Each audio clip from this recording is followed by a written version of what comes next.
మహాగణాధిపతయే నమః. ఓం గురుభ్యో నమః. ఓం శ్రీమాత్రే నమః. పరమేశ్వర స్వరూపమైనటువంటి జ్యోతిష, వాస్తు మరియు ఇతర అనేకమైనటువంటి శాస్త్రములను మనకు అందించినటువంటి మహర్షులకి నమస్కారం.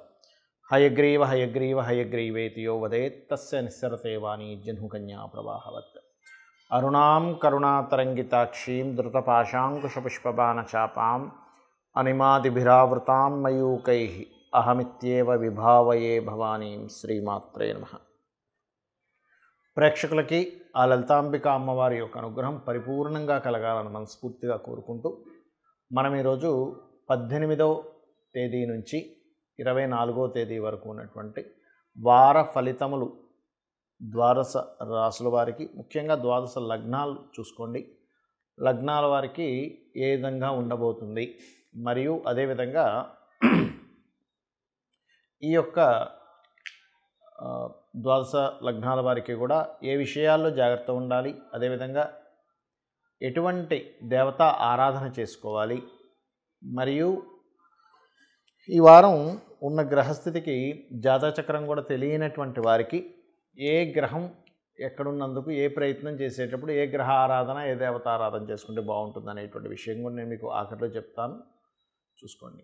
వృషభం వారు ఈ వారం మీరు కొంచెం ఎవరితోనైనా కమ్యూనికేట్ చేసేటప్పుడు ప్రత్యేకంగా 18వ తేదీ కొంత జాగ్రత్తగా ఉండండి.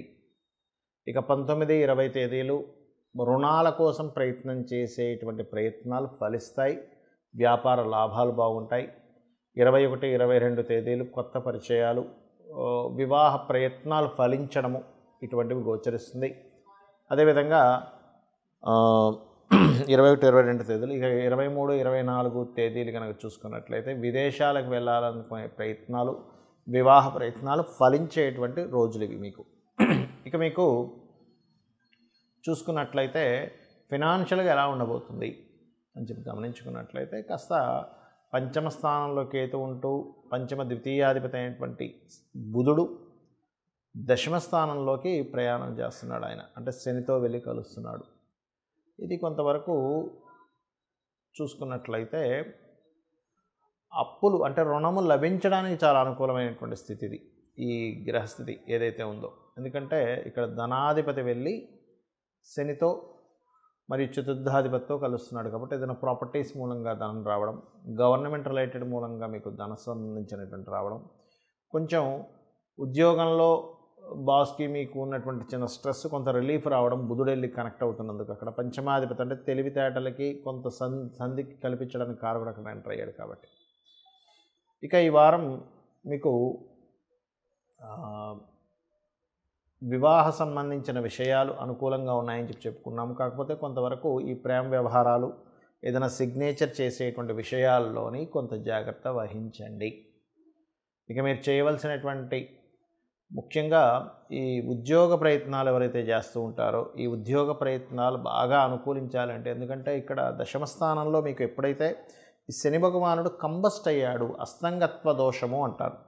ఈ యొక్క అస్తంగత్వ దోషంలో ఉన్నప్పుడు ఉద్యోగ సంబంధించిన విషయంలో విపరీతమైన స్ట్రెస్ ఏర్పడుతూ ఉంటుంది.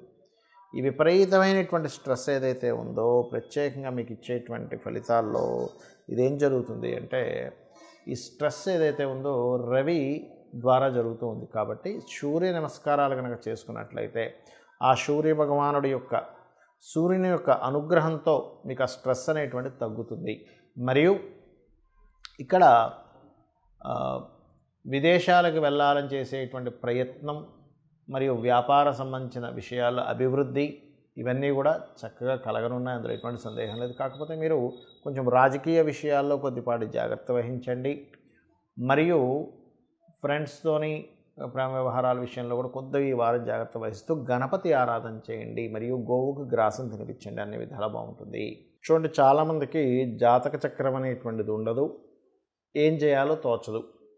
కానీ గ్రహస్థితిని కనుక మనం గోచారంలో ఉండే గ్రహస్థితిని గమనించి దానికి సంబంధించినటువంటివి కనుక మనం పరిహారం చేసుకుంటూ ఉంటే ఆ పనులు అవుతాయి.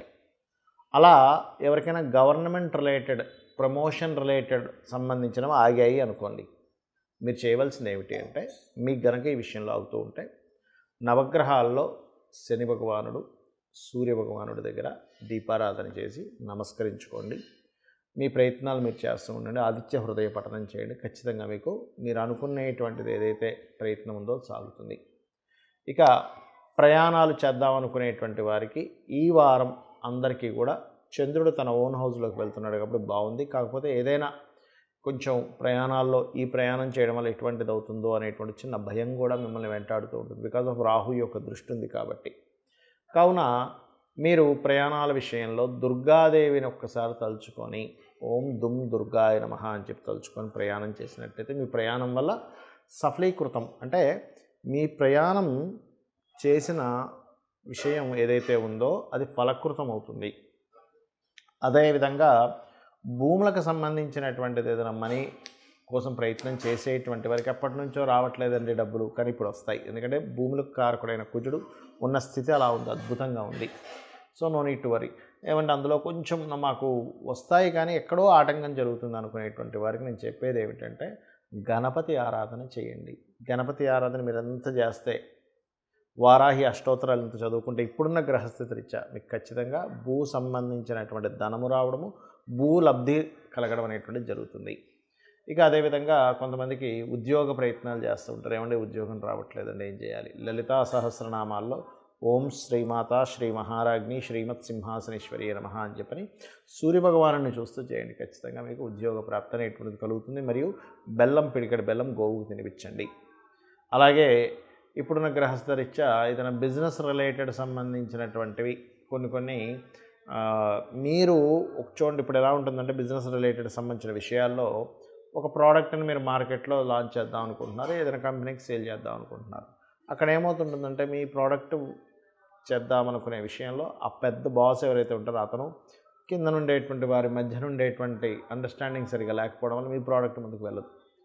మరి ఇలాంటప్పుడు ఏం చేయాలి? లేదా గవర్నమెంట్ ఏదైనా కొన్ని కారణాల చేత బిజినెస్ పరంగా మీరు ముందుకు వెళ్ళలేకపోతున్నారు అన్నప్పుడు మీరు బుధ, శని, రవి గ్రహాల దగ్గర దీపారాధన చేసి ఒక 9 ప్రదక్షిణాలు చేసుకొని, ఇందులో కొంతమందికి product related business related problem ఉంటే, మరి కొంతమందికి అప్పుల వల్ల ఉంటుంది, మరి కొంతమందికి విద్య వల్ల ఇబ్బంది ఉంటుంది. విద్య వల్ల ఇబ్బంది ఉన్నటువంటి వారు శ్యామలా దండకాన్ని, అదేవిధంగా సేల్స్ వల్ల ఇబ్బంది ఉందనుకునేటువంటి వారు విష్ణు సహస్రనామాల్ని, మరియు అదేవిధంగా మరి కొంతమందికి అప్పుల వల్ల ఇబ్బంది ఉందనుకునేటువంటి వారు ఓం అపర్ణాయే నమః అని సూర్యభగవాను చూస్తూ చేయండి.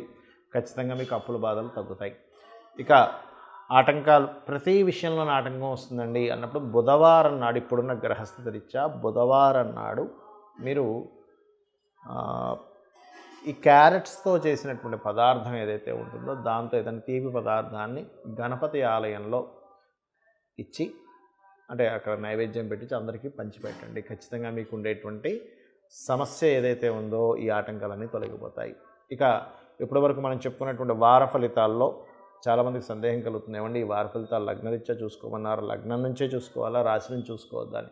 మీకు లగ్నం తెలియదు, రాశి నుంచే చూసుకోండి. లగ్నం తెలుసు, లగ్నం నుంచి చూసుకోండి, నో ప్రాబ్లం. అయితే ఇక్కడ మనకెప్పుడు కూడా ఈ రాశి ఫలితాలు, వార ఫలితాలు వీటన్నిటికంటే కూడా మీ జన్మజాతక ఫలితాలు చాలా ముఖ్యమైనటువంటివి. ఎందుకంటే మీరు పూర్వజన్మల్లో చేసినటువంటి కర్మ ఏదైతే ఉందో అది మంచిది, ఆర్ తెలుసో తెలియక అజ్ఞానంలో చేసినటువంటి బ్యాడ్ కర్మ అయినా కానీ ఇవన్నీ కూడా అనుభవించేది మన జన్మజాతకంతో. గోచారం జస్ట్ సపోర్ట్, ఇప్పుడున్న వాతావరణం, బయట ఉన్న మార్కెట్ ఎలాగో అలా సపోర్ట్ చేస్తూ ఉంటుంది. మరి ఈ జాతచక్రం పర్సనల్ చార్ట్లో ఏం తెలుసుకోవచ్చు? మీరు ఏం చేస్తే ఎదుగుతారు, ధన విషయాలు ఎలా ఉంటాయి, ఫైనాన్షియల్ గ్రోత్ రావాలంటే ఏ దేవత ఆరాధన చేసుకోవాలి, ఫైనాన్షియల్గా ఏ రూపంలో మీకు రానుంది, ఏ దిశలో మీకు రానుంది, అదేవిధంగా మీరు ఏ రకమైన ప్రయత్నాలు చేయాలి, ఏ దిశలో నివసిస్తే మంచిది, మీకు సంతాన అభివృద్ధి, వివాహ సంబంధించిన సమయాలు ఎప్పుడున్నాయి, లైఫ్లో టర్నింగ్ పాయింట్స్ ఎప్పుడున్నాయి, అదేవిధంగా ఉద్యోగ సంబంధించిన, వ్యాపార సంబంధించిన విషయాల్లో ఎటువంటి ప్రయత్నాలు చేస్తే మీకు బాగుంటుంది. అంటే చాలామంది ఇక్కడే ఉండి ప్రయత్నం చేస్తుంటారు, కొంతమంది అవుట్ ఆఫ్ స్టేట్ వెళ్తే బాగుంటుంది, కొంతమందికి అవుట్ ఆఫ్ కంట్రీ వెళ్తే బాగుంటుంది. అలాగే వ్యాపారాలు చాలామంది పెడతారు, కానీ ఏ వ్యాపారం వాళ్ళకి కలిసి వస్తుంది అనేటువంటిది తెలియదు. అదేవిధంగా మీరు ఇన్వెస్ట్మెంట్ చేసేటువంటి సమయం, ఇవన్నీ కనుక చూసుకున్నట్లయితే మీకు ఖచ్చితంగా ఎప్పుడు ఏ సమయంలో ఎటువంటి నిర్ణయాలు తీసుకోవాలనే విషయం తెలుస్తుంది. మరి ఈ గోచార ఫలితాలు దేనికి అంటే ఇది బయట ఉండే సపోర్ట్, దాన్ని దీన్ని బేరేజ్ వేసుకొని మీరు మీ యొక్క స్వయం కృషిని నమ్ముకొని అమ్మవారి అనుగ్రహంతో మీరు మరింత ఉజ్వలమైనటువంటి భవిష్యత్తును చూడాలని మనస్ఫూర్తిగా కోరుకుంటూ శ్రీమాత్రే నమః.